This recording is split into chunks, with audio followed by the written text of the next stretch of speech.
This episode is a special encore presentation of Work Trends.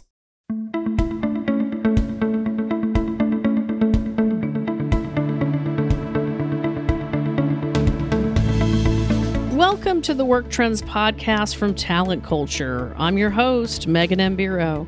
Every week, I interview interesting people who are reimagining work. And be sure to check out our Work Trends Twitter chat events calendar located at talentculture.com on the podcast page. Welcome, everyone, to the Talent Culture Work Trends podcast. Our topic today is around traditional hiring practices and how ineffective they really are for hiring leaders. At the height of the pandemic, many companies put a pause on hiring. But as businesses started to rebound, there emerged an increased need for leaders who know what to do, how to navigate changes in the world of work. The new normal, whatever that is, by the way, requires new skills and mindsets, yet many organizations are still using the same old methods to identify and track talent. 2 years ago, a study by Aptitude Research Partners showed that the growing number of companies who had invested or planned to invest in chatbot solutions and text-based recruiting methods to improve efficiency and customer satisfaction, particularly in light of the growing number of job seekers who prefer this type of communication. Today, even more companies are investing in new hiring solutions, but many are stuck in the same old.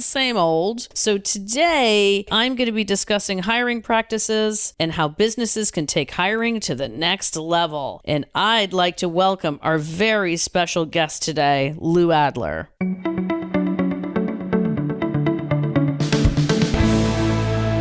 Lou Adler is a well-known hiring expert who's got a good whiff of corporate BS and turned the recruitment industry on its head through his performance-based hiring model. With over 40 years in the recruiting industry, Lou's company, the Adler Group, has trained over 40,000 hiring managers and placed 1,500 executives for many of the fastest-growing companies. He is a top LinkedIn influencer, author. He's known for the Essential Guide for Hiring and Getting Hired, and the Amazon Top 10 bestseller, Hire with Your Head, Performance-Based Hiring to Build Outstanding Diverse Teams, which has been translated into multiple languages. He's also the host of the Almost Daily Recruiting Show, focused on addressing the challenges involved with diversity hiring without compromise. So what a privilege to welcome you, Lou, today. Shall we begin? Yeah, I'm excited about this one. Nobody's ever said any of those nice things about me, so I'm excited to talk. Oh, awesome. Hey, Lou, quick question for you. Where are you today? At this moment, I am in Laguna Beach, California. Sweet. All right, let's dive right in. You contend that hiring results haven't improved much in the past 25 years. What is the basis for this claim after tens of billions have been spent on new HR tech? Well, the biggest claim is I look at the Gallup satisfaction report, which comes out monthly, and it hovers around 30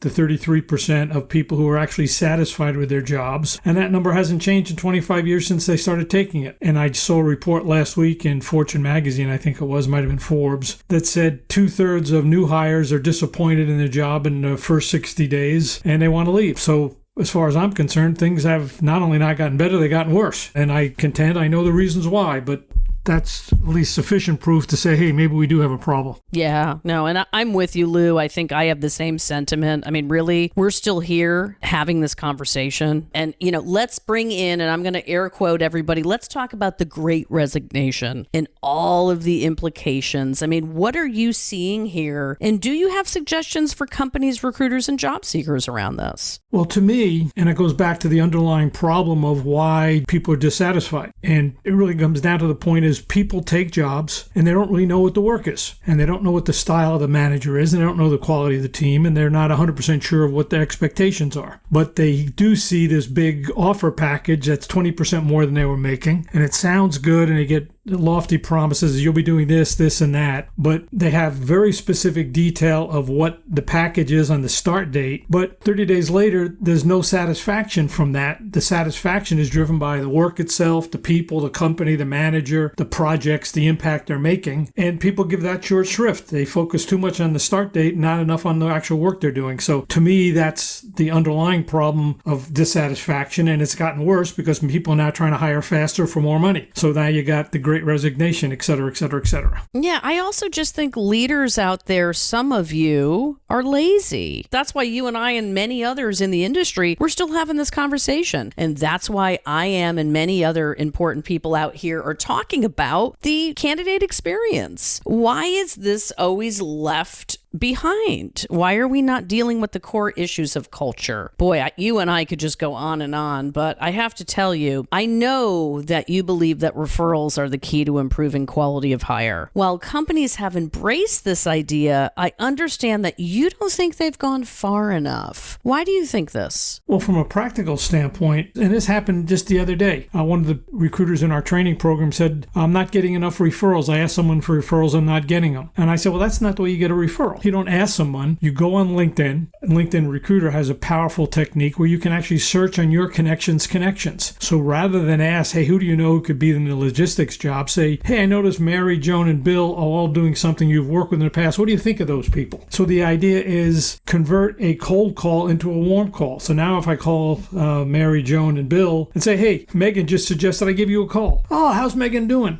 So the idea is proactively looking for referrals. Don't go begging for, hey, who do you know doing this? Who do you know doing that? Because all you're doing is perpetuate cold calls. So proactively get on the phone, talk to people. But even if you do that, which is a good idea, the candidate who was just referred to you is going to say, well, tell me about the job. Well, I don't know about the job. And you'll have this BS thing to talk about. So then the whole thing falls apart. So there's two bookends you have to do to pull it off. One is proactively search for names. The other one is proactively understand the job, at least at some level where you can articulate the key performance objectives and why it could be a good career move. Can't do that. All this other stuff's a waste of time. And that's what, as far as I'm concerned, the tens of billions of dollars spent has been a waste of time. I mean, I love the BS thing too, right, Lou? I mean, people don't want it anymore. They never wanted it to begin with. Don't get me wrong, but now more than ever, my gosh. No, I actually, sad to say, I think they do want it. I mean, I think candidates are as much at fault. I just put a poll up and asked people to put the money aside and think about the real job. And they, no, I'm not, if I don't get the money, I don't want to talk to anybody. Well, the idea is the money should be a negotiating item, not a filter to talk or not. So candidates have this mindset of,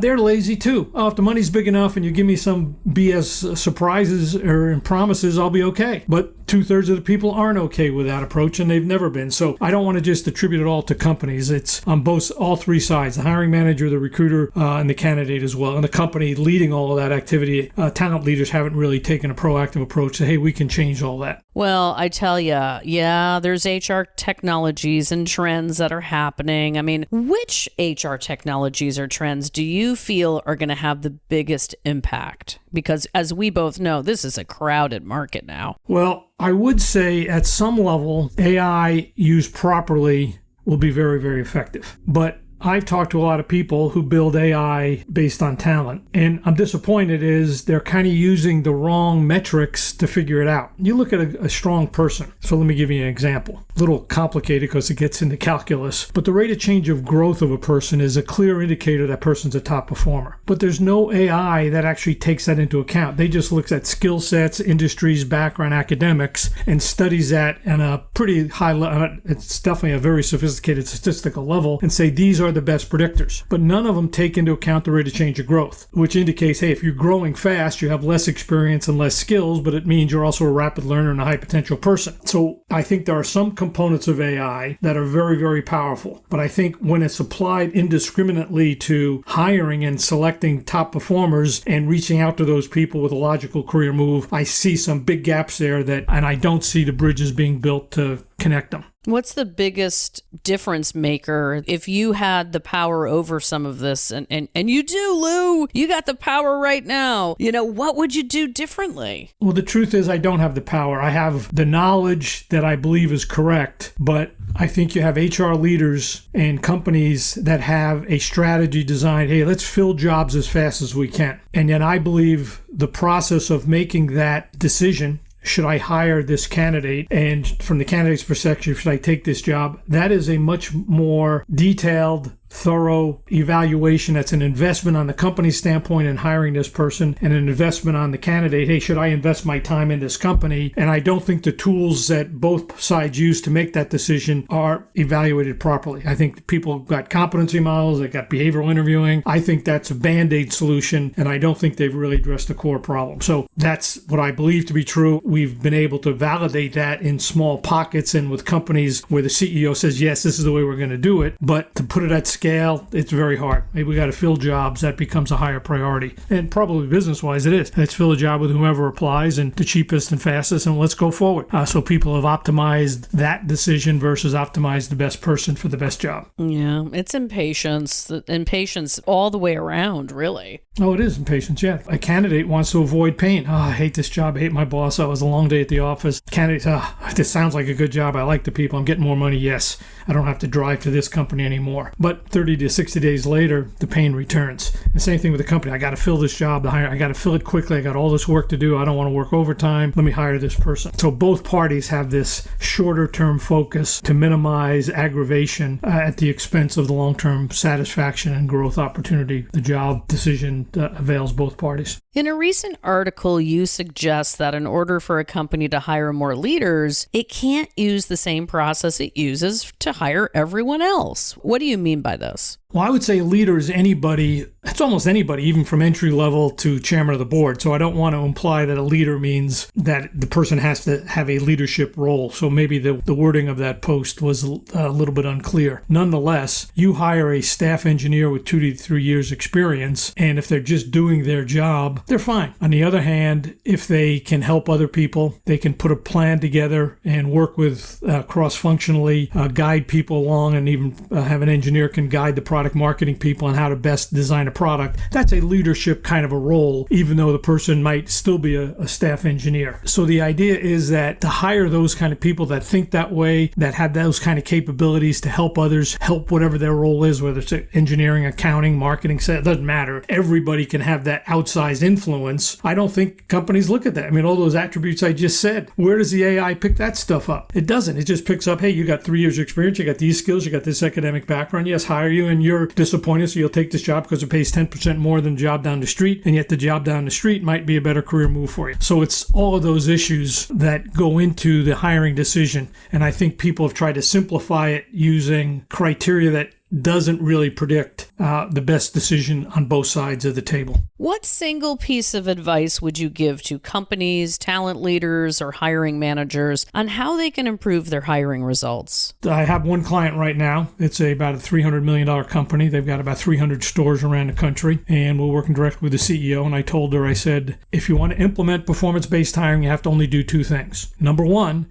is you don't take a rec filled with skills, experience, and competencies. Instead, you take a rec that lists the 5 or 6 key performance objectives the person taking that job needs to do over the course of the year to be considered successful. We call that a win-win hiring outcome, meaning the candidate says, I'm so glad I had this job over the year and I'm enjoying this work, and the hiring manager says, I'm so glad I hired that person. So defining the work is that core thing. The other bookend is don't accept or don't hire anybody unless they meet the standards on a tool we call it the Quality of Hire Talent Scorecard, which determines the 10 best predictors of on-the-job success. And it goes through with experience to do the job, fit with the company, motivation to excel, problem solving, a bunch of critical competencies and performance objectives that we've seen predict success. I said, so we have the scorecard. Have everybody after the interview, the candidate, agree to the scorecard with little variance across the 10 factors. If you just put those two bookends in, don't hire anybody who doesn't meet these performance requirements, and define those performance requirements up front, you'll figure out what you got to do in the middle to get there. The CEO, we met with 30, 40 people, all the managers in the company on Monday. She said, we're going to do two things after this program. We're going to implement job descriptions that define the work, and we're going to ensure that the candidate can do this work in our environment using this scorecard. How you get there, some of you are fast learners, some of you are slow learners. We'll bring an Adler in and he's going to teach you. So we'll do it that way. I don't know if that was a setup question for you, but you got to have that kind of strategy. And then the hiring manager said, or the president of the company said, we want to raise the talent bar. We want to avoid mistakes and hire better people. And those two bookends were the thing to do it. She said, your futures are based on the quality of your people you hire, so is our company. So let's do it right. It was pretty cool. I don't find many leaders that are willing to make that statement. This woman clearly was a leader and wanted to do it. And she finally found a solution to get there. Performance. That's what it's really all about for all parties. So, I mean, why not get ahead of it, rather than dealing with the headaches 3, 6, 9, and 12 months and beyond? I mean, I have to say, you, Lou Adler, have a new book, and it's called Hire with Your Head. And in this, you describe the concept of win-win hiring. What does this mean, and how does this address all of the hiring challenges we have been discussing today? Well, as I said, I mentioned it earlier, or just a few minutes ago when I mentioned the outcome. When I call a candidate up, I tell the person, I have a couple of opportunities we're going to consider. So this is my recruiting pitch. I said, but the evaluation has to be based not on the start date package, although that's a part of it. We've got to look at a year from now. And a year from now, you, the candidate, have to see this as a clear career move. You're highly satisfied throughout that year, and you want to stay in the company because you're on a good career track. From our standpoint, from the company's perspective, the hiring manager has to say, I'm so glad we hired that person, and they're willing to invest more time and more opportunity and give you more opportunities. That's what we call a win-win hiring outcome. Hiring for the anniversary date, not the start date. The issue to get to that, though, requires a lot more work. It's not just, will you take this offer for this point in time? I have to understand the job. I have to understand the environment. The candidate has to understand, is this the right career move? Is it work that I'm intrinsically motivated to do? Can I work with this team? And can I work with the manager's style? It's a lot of variables that go along there. But our whole focus is, hey, spend more time with fewer people and make the right decision. It doesn't take any longer to do it right. But if you've got hundreds of people you're dealing with and hopefully making everybody happy, but the emphasis is on the start date package, you're going to make the wrong decision. On the other hand, if you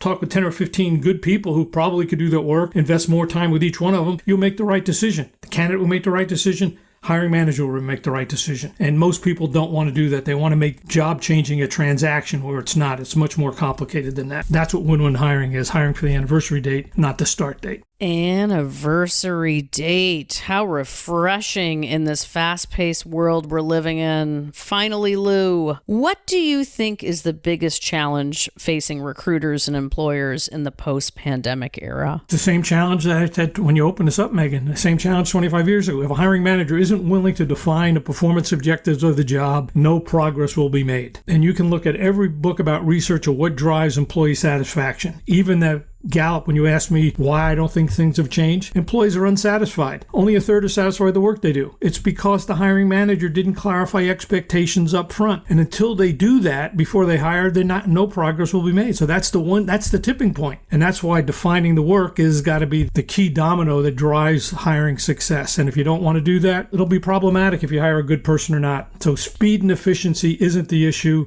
Understanding the work is the key issue, and understanding how that candidate fits within that work and that environment and that culture with that team and that hiring manager. That is a different kind of decision that every HR tech vendor is peddling today. And until that mindset changes, nothing will change. I'm sorry to be a cynic, but I've been doing this for 40 years and I haven't seen any progress. No, I hear you. And a lot of it is, if we would just get out of the BS, as you say, and get into performance, I agree with you. I think it is the secret sauce that no technology in the world is going to take on 100%. There's got to be humans and people involved here. Yeah, that's why I say hiring is a high-touch process, and we try to make it a high-tech process. And until we get this balance of high-tech and high-touch, which is possible, we've seen it happen, but hiring manager has to be fully engaged, and they have to have a recruiter who is willing to. It's just like a good salesperson. A good sales rep knows his or her product line. It's not just, hey, buy this thing at this price. And yet recruiters are selling a transaction, not a career. And that, to me, is a fundamental problem.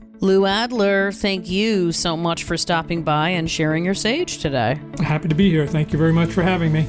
Thanks for joining us today, and I hope you enjoyed today's conversation as much as I did. You can hear all of our Work Trends podcasts on Spotify and Apple Podcasts and beyond. And be sure to subscribe so you can listen on the go and stay up to date on all the latest news you need. Catch up with you next time, and I hope today's information made you wiser, happier, and more informed.